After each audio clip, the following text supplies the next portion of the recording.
Major General.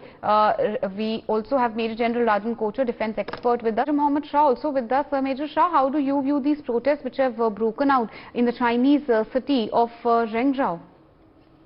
See, China is being rather unfair because people who have deposited their entire life savings, there were people, in fact, I believe, who came at 4 a.m. in the morning to line up outside the banks, the 4 a.m., which means to avoid being intercepted by the government authorities.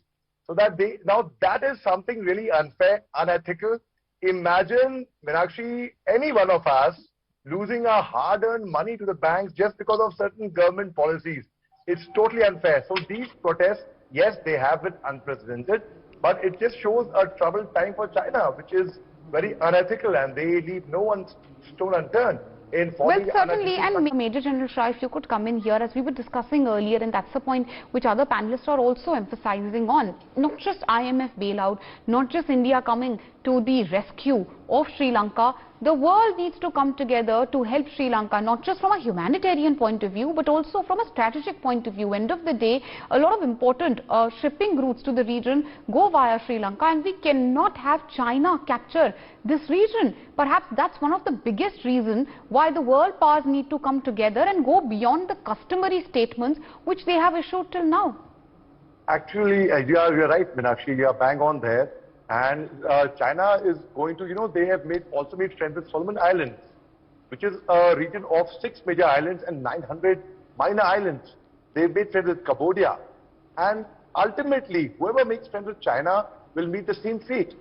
And they, of course, they have, the Indian Navy, they are safeguarding our Indian Ocean. So just yesterday, the news came in about India keeping the deal of some UAVs from US on hold. Now let me tell you, but rather they decided that they will go for Atmanirbhar Bharat, and they will actually tie up with an Israeli defense manufacturer. Now that is all connected with somewhere with China, because China, ultimately, we have to patrol our borders.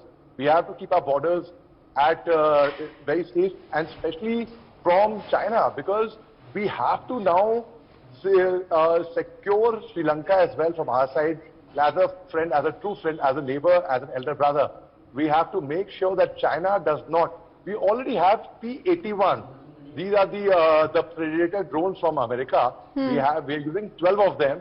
We are likely to get 6 more. And they are 2 drones which we have, 2 major drones which we have on lease from US, which we are actually patrolling our borders with and safeguarding our Indian Ocean with. And now, that's the whole thing, amounts to security.